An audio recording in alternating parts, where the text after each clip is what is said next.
As the Rams get ready to defend their Super Bowl title, here are three players, three non-star players who could be the key to the Rams' success. You are Locked On Rams, your daily Los Angeles Rams podcast. Part of the Locked On Podcast Network, your team every day.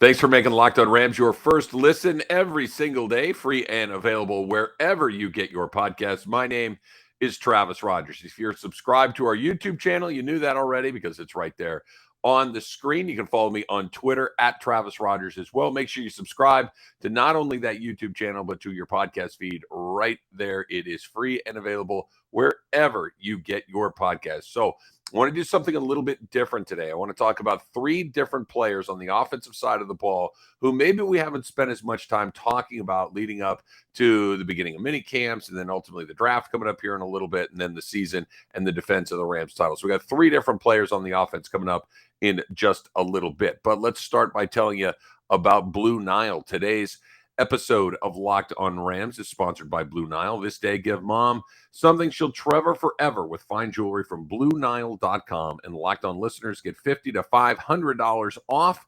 Use code Locked On at checkout. All right, so let's start right here. We obviously, when you lose somebody as important as Andrew Whitworth, the guy that replaces him is going to be somebody that everybody has their eyes on coming into the season. And I certainly think that's the case with Andrew Whitworth's replacement, Joe Noteboom. Andrew Whitworth was not only a high-level NFL left tackle, somebody who had played that position for 16 years in the NFL, became the oldest man ever to start a Super Bowl at that position a few months ago. He was the heartbeat of that offense. Now, maybe he's not the most famous player. Maybe he wasn't Matthew Stafford. He wasn't a guy that was coming off a Triple Crown season like Cooper Kupp. He might not have the Q value of a player like Odell Beckham Jr. last season. But when you talk to people in that organization, when you talk to the other offensive linemen, when you talk to Matthew Stafford, when you hear Sean McVay talk about it, and hear Les Snead talk about it, and hear Kevin Demoff talk about it, Andrew Whitworth's name would come up just about every single time. So he is retired.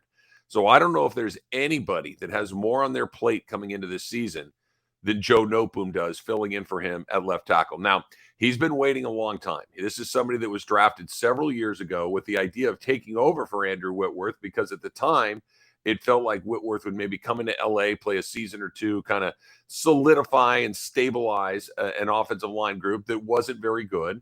And then Noteboom could learn under one of the most accomplished veterans in the league and then ultimately take over for that position. Now, that's exactly what happened, only it took a lot longer because Whitworth continued to play at a high level for a much longer time. I think that ultimately works to Joe Noteboom's benefit. Now, maybe he might see it a little differently because he wants to play more, because he wants to be out there. He wants to be competing like most NFL players do. But getting an opportunity to study under somebody like that, to see how they prepare, to see how they get their bodies ready, to see the way that they eat, to see the way that they train, to see the way that they interact in the facility, to see the way that they lead. These are all things that, and by all accounts, Joe Noteboom has been a very good student of all of these things. A lot of it's going to sink in by osmosis. You're just going to start doing the things that you need to do the right way just because you don't know any other way to do it. It's the only way you've seen it in your entire professional football career, the way that he has. I think he's ready. I think he has to be ready because if the left tackle position isn't right, what happens after that, God only knows, right? Now, all of a sudden, you are chasing the most important position on the offensive line. That's not something that the Rams can do. They did not go shopping. They did not expect them to draft an offensive lineman at that spot. Maybe some offensive line depth. We'll talk about that in just a little bit. That's another part of the three-headed monster that I want to get into. But this is somebody that has played in the NFL. He's played at left tackle. Whitworth missed some time earlier this year, or last season, I should say, in the season before that. This is somebody that is a versatile player that kind of has been on the other side. He's played a little guard along the way. So when you have that versatility, you kind of understand everything that goes along with the entire offensive line as to whether just not you as to whether or not you just understand your position. Easy for me to say, right? He's ready to do these things. He has to be ready to do these things, because if he's not, who knows what happens after that. I think that Cam Akers needs him right. Matthew Stafford needs him right. Sean McVay needs him right. Les Snead is probably saying he needs to be right. Otherwise, I need to go find something in the draft. This is the most important position that's not the most important position, right? Quarterback is the most important position. We know that Cooper Kupp may have the biggest star power, but as far as just making your football team function week to week, game to game, I don't know if there's anybody that's got more on their plate than Joe Noteboom. Everything that we've heard about him leading up to this leads you to believe that he's ready for a moment like this, and he's going to need to be, because if the offensive line is not right, you got all sorts of problems that are very, very hard to fix. You go back a few years ago when the Rams were coming off of their Super Bowl season, right? The one that they lost to the Patriots. The reason that they really struggled that following season, and struggled's a relative term, they were 9-7 along the way. But the reason that they struggled relative to their own success is because that offensive line was really not very good. Then Jared Goff wasn't very good, and there's some other components to it, but Goff got exponentially worse the worse that the line got. And that's probably true of most quarterbacks along the way. Whitworth really settled those things down. I expect Joe Noteboom to step right in there and be a very, very good player. As good as Whitworth, probably not. More athletic, maybe at this point in his career. Not as experienced, but hopefully he picked up a bunch of tricks along the way, and he's ready to go when they play that first game on Thursday night to kick off the season as the defending champions, because Joe Noteboom is now the left tackle of the Super Bowl champions, and there's not too much more riding on it than something like that. Okay, so that's the offensive line, and that's Joe Noteboom. So who's next on the list of non-star players that need to step up for the Rams? Cam Akers at the running back position. That's coming up in just a second, but not before I tell you about our new friends at Blue Nile. Blue Nile is an online jeweler, and what they're able to do is really remarkable, because think about what we're talking about. When you are looking for fine jewelry, when you are looking for an engagement ring, this is one of the biggest purchases that you're going to make. This is something that's incredibly important to you, to the person that you're giving it to. And this is something that is, almost always a memorable occasion, right? We're talking about Mother's Day. You're talking about an engagement. Mother's Day is right around the corner. All these summer weddings. Maybe you're thinking about a proposal. All of these things that are big moments in your life, Blue Nile can help you with this stuff.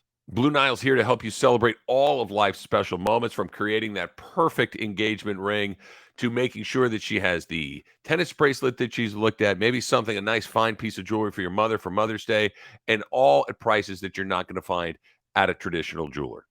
Whether she's looking to go big with a statement piece, maybe she's looking for that nice, beautiful, subtly elegant, perfect cocktail ring, whatever it is, BlueNile.com has fine jewelry at options for every mom, every fiance, every wife, everybody in your life that you want to give that beautiful piece of jewelry to. And maybe you're thinking, you want to do this, but I don't, that's not what I do. I don't know exactly what it is I want. I'm having a little trouble picking out the thing that I want.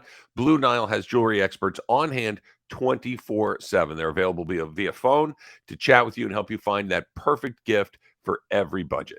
So this Mother's Day, give your mom something that she'll treasure forever with fine jewelry from BlueNile.com. And Locked On Sports listeners, they get $50 to $500 off. This podcast exclusive is only good through Mother's Day, but you got to use that code Locked On. That's code Locked On. Plus, every order is insured, it ships free, and it arrives in discreet packaging that won't give away the beautiful surprise that's inside. Shop stress-free and find your forever piece. Go to BlueNile.com today. Thanks again for making Locked On Rams your first listen every single day. And now for a huge announcement for us at Locked On. Starting Thursday, 1 week from tomorrow, April 28th, you can tune in to Locked On NFL's Draft live coverage of the 2022 NFL Draft with 3 days of real-time analysis from our extensive lineup of experts and insiders. And for those of you dying to know who your team will take, catch Odyssey and Locked On NFL's mock draft special, hosted by Brian Peacock and former scout Matt Williamson of the Peacock and Williamson NFL show, all week leading up to the first pick. Here's where you find the Locked On NFL Draft live show. You go to the Locked On NFL Draft YouTube page, right? That's going to happen draft day, April 28th, starting at 4 o'clock Pacific. And then, of course, the following Friday at 3:30 Pacific. And then Saturday morning at 8:30 on April 30th. As far as the mock draft goes, the Odyssey and Locked On NFL Draft podcast feeds have you covered there. It has already started. It runs through April 22nd and the 25th as well. Okay, so on to the next person that we're talking about who is vitally important to the Rams' success coming up in this upcoming season if they're going to make another run back to the Super Bowl. And we're kind of skipping over the most obvious players, right? We're not going to talk about Aaron Donald. We're not going to talk about Matthew Stafford, Cooper Kupp, Bobby Wagner. We spent a lot of time talking about all of those star players that the Rams have. But what about some other guys that have flown maybe a little bit under the radar and guys that have delivered some big performances and will need to if the Rams are going to get back to where they want to be as two-time Super Bowl champions? We just talked about Joe Noteboom coming in as the new starting left tackle. Let's go to the running back position right now. Let's talk a little bit about Cam Akers and what he needs to get done in the 2022 season. He's a really good football player. The fact of the matter is he's had a little trouble staying on the field with the Rams. He's been hurt more often than not since they drafted him out of Florida State a couple of years ago. When he plays, he's very, very good. You can tell that this is the guy that Sean McVay wants to use more than anybody else. This is the guy that once he got healthy, he got the ball over and over again. Go back to the beginning of this last season, right? Darrell Henderson gets hurt as well. The Rams need to go out and they need to get Sony Michel from the Patriots, and he comes in, and Michel was terrific. He did a really good job, and certainly once he got up to speed with what the Rams were doing, he was a very capable NFL running back, and he was a big part of why the Rams were able to play as well as they were during the regular season, get to the playoffs, win the Super Bowl. He was a big part of it. Darrell Henderson, kind of a typical season for him. Pretty darn good, injury riddled. And then there's Cam Akers. Cam Akers, of course, had the Achilles injury, and he was able to come back by the end of the season. He was able to come back towards the end of the regular season, and then was the primary back through most of the playoffs, and had a little bit of a mixed bag. He was good at times, and then, of course, there was the Tampa game where he put it on the ground a couple of times, and then the Rams really kind of ran into a brick wall when it came to running the football along the way. I think that they're going to need – look, this is where it goes, right? The ebb and flow of an NFL offense, the ebb and flow of an NFL season, the ebb and flow of an NFL organization where one year something may work really well for you, and then you come back the next year and you're trying to do it again. Look, these guys on the other side, they're pretty good too. They get paid a nice living to figure out how to stop these things. And I think that's something that the Rams are going to have to be very ready for coming into the 2022 season. The way that Matthew Stafford and Cooper Kupp and Van Jefferson and ultimately I think Allen Robinson is going to fit right into these things. The passing game, when there is no threat of a running game, tends to bog down a little bit. They're going to need somebody to step up. The injury bug that Cam Akers has dealt with, it's one of those things, right? It's not anybody's fault, but it is what it is. Think about Anthony Davis with the Lakers. Now, Cam Akers doesn't have the impact on a game the way that AD might be able to.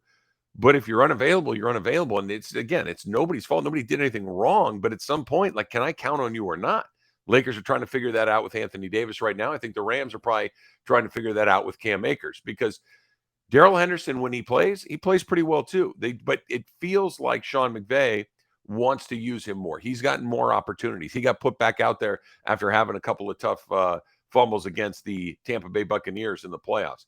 If they can get a running back attack, I don't know if you need a 1,000-yard guy. I don't know if you need somebody that's going to have the ball 25 times a game. But you need somebody that can catch the ball out of the backfield. Akers can do that. You need somebody that can pick up some blocking schemes. Akers has shown an ability to do that. And you need somebody that can make some hard runs, that can make, those 2-3-yard runs into 3, 4, 5-yard runs. Cam Akers has shown an ability to do that. He just hasn't shown an ability to do all of those things often enough because of his health. If he can have a season that is somewhere between, let's say, a B to a B plus, A minus, all of a sudden the Rams offense becomes that much more lethal. Cooper Kupp's going to do what he does. Allen Robinson, I'd be shocked if he doesn't have a good season. Tyler Higbee is a weapon in the offense. Van Jefferson has become a viable weapon for this team. Maybe Odell Beckham is back. Maybe he's not. We'll see. He's going to be gone for a while regardless because of the knee injury he suffered in the Super Bowl. But if you have a little bit of a running game that works out like that, and Cam Akers, I think, is going to get that first shot at it, then all of a sudden, everything else that you're trying to get done offensively becomes just that much easier. That's the pressure that he has on him to stay on that field week after week after week, because at some point, you are what you are, right? Bill Belichick has said, not Bill Belichick, I should say Bill Parcells, the best ability is availability. And if you're in the trainer's room and you can't go, then you can't go, and I can't count on you. It's a brutal, harsh, tough business, but it's true, and Cam Akers needs to be on that field. And if he is, it's another piece of the puzzle that Rams offense will just be that much more dynamic and that much harder to defend. When I have to defend against a guy getting 3, 4, 5 yards on the ground every time they touch it, that gives Cooper Kupp that half of extra second. Allen Robinson, that half. Tyler Higbee, that half. All of these guys that are the primary targets of the offense typically, now all of a sudden, got to worry about the other guy just for half a second. Boom, wide open, big gains. And now the running game, one feeds off the next. And now we're rolling, and now we're 2-time Super Bowl champions. All right, one more player on the offense that I want to get into coming up in just a little bit. And this one, not even under the radar, not even a starter, but a big, big opportunity for him coming up in 2022. Have you taken my advice yet? Have you decided to get rid of all the junky things that you are snacking on at work? Yeah, I'm guilty. The stuff that you snack on in your car, I'm guilty as that as well. Maybe there's some stuff in your backpack and all these things when you go on a hike or go for a walk, whatever it might be. Get rid of that stuff and put Built bars into the rotation. Just makes all of your other decisions that much better because you're taking control of your nutrition in a really delicious way. All Built bars covered in 100% real chocolate. 100% real chocolate. And what they are low calorie, high protein bars that taste unbelievable. Mint brownie, coconut almond, a million different flavors. You got to go check them out for yourself. And I'm going to give you a couple of numbers. These are the good numbers. 130 calories. That's low. 4 grams of sugar. That's low. 4 net carbs. That's low. 17 grams of protein. That's high. You want the low ones low and the high ones high, and Built bars have you covered right there. And if you think that you might have a flavor that might be good, they'll make it for you. It'll be delicious, and it's good for you as well. Built bar, always about the taste. They make it taste delicious first, then they figure out how to make it healthy. I don't know how they do it. Not my job to know how to do it. It's their job to know how to do it, and they do it great every single time. Here's how you get yours. Make that great decision. Feel good about what you're doing. Getting closer to summer. All the good reasons to go to Built.com and use that promo code LOCKED15, not licked, LOCKED15, and get 15% off of your order. Use that promo code LOCKED15 for 15% off at Built.com. Thanks for making Locked On Rams your first listen every single day. My name, again, is Travis Rogers. Make sure that you click that subscribe button in your podcast feed, and that way you get this delivered every single day, and our Locked On Rams YouTube channel as well. Okay, so we're talking about 3 players on the Rams offense that are going to be keys to them defending their Super Bowl title that are not star players. We started with Joe Noteboom, their new left tackle. We talked about Cam Akers, who presumably will be their starting running back and the guy that's had a little trouble staying on the field in his early part of his career. Those 2 guys are going to be starters. The last one that I want to talk about is somebody that probably won't start, but may have to fill in as a starter occasionally. And I'm talking about backup lineman Coleman Shelton. Coleman Shelton is your backup center. He is your backup guard at 2 different spots. And he's going to have to step up and play a lot of football this year. He's been in the league for a minute. He's been in the league coming in out of Washington. He's drafted 4 years ago. Has only started 2 games in his career. The Rams gave him a new deal this offseason. The Rams decided to give him a 2-year deal because they know that they're going to need some offensive line depth at some point this season. Maybe he slides in as a starter at right guard, replacing Austin Corbett, who went to Carolina. Now, this is what teams I shouldn't say teams, fans, I think is probably a better way of putting this, and teams. This is the part of your team that when it's good, you never, ever notice. But when it's bad, it can be the reason you lose a big game. When it's bad, it can be the reason you get clipped in a playoff game. And everybody's saying, well, what happened? Why did the offense look like that? We're talking about offensive line depth, right? That everybody in the NFL probably has a group of 5 guys that they feel reasonably okay with. And if all 5 of those guys play together for 17 consecutive games, your offensive line is probably going to function reasonably well. Like, look at what Cincinnati did last year. Their line wasn't great, but it was good enough, right? What the Rams have been really good at is having some guys that are multiple, having some guys that can do a handful of different things. I mentioned Anthony Davis and the Lakers a minute ago. I'm going to mention the Dodgers right now, and a guy like Chris Taylor, a guy like Max Muncy, a guy, even to a lesser degree, a guy like Cody Bellinger and Mookie Betts. They can play more than one position. You need a guy to play center field tonight? I can do it, coach. You need second base, shortstop, third base, first base? I can do it. You can move all these guys all over the field. It allows you so when somebody goes down, team keeps functioning pretty much at the same level it was beforehand. That's what Coleman Shelton can do for the Rams. If you need somebody, Brian Allen, their center, right? He goes down, you can put him in there. You got two guard positions. Maybe he's a starter at right side. We'll see how that shakes out or not. You put him in there right at that moment. It allows you flexibility up and down that line that you're going to need at some point. It's a long season. Guys get hurt. Guys go down. Guys have little bumps and bruises, a knee, an ankle, a shoulder, whatever it is that I need 2 or 3 weeks to get healthy and then I can come back. Well, who's going to play in the meantime? This is where your depth along the offensive line becomes more and more and more important. Because if that's not right, the running game doesn't work. If the running game doesn't work, the passing game doesn't work. Sean McVay is a brilliant coach. Brilliant. We've talked about him probably more than we've talked about anybody else on this podcast since I started doing it right at the start of the playoffs a few months ago. But I don't care how smart he is. I don't care how many rabbits that Les Snead pulls out of a hat as far as Odell Beckham's and Von Miller goes. If there's no time on the offensive line, it doesn't matter. The whole thing breaks down. You can't do it without time. And that's why Joe Noteboom was the first person we're mentioning. And this is why Coleman Shelton is the second person we're mentioning, because these are the guys that allow you to have time. And these are the guys that especially allow you to have time if your frontline guys are dropping down. Not Noteboom. He's going to be the left tackle. But Shelton, he may not be a starter. He may be somebody that fills in as other guys are down. Depth is huge in the NFL, and depth is really important along the offensive line. And I think that's probably why after you see the Rams go defensive back early in the draft, or at least early for them, 104th is their first pick in the draft. But I think the two places you're going to see them go probably more than once, defensive back, offensive line, defensive back, offensive line. Those are the two areas of need. And that's why Coleman Shelton is such a big deal, because he's one of the few pieces of offensive line depth, of offensive line versatility that they have right now. So we'll see whether or not that he is a starter. We'll see whether or not he's that first backup at maybe 3 different positions. But he is an incredibly valuable piece as to whether the Rams are going to have success coming up in 2022. All right, thanks for making Locked On Rams your first listen every day. Now make your second listen Locked On NFL Draft. Ryan Tracy, Eric Crocker bring the NFL Draft to life every day with their insight and analysis on college football prospects and NFL front offices. It, too, is free and available wherever you get your podcast. Until next time, whose house? It's Locked On Rams house.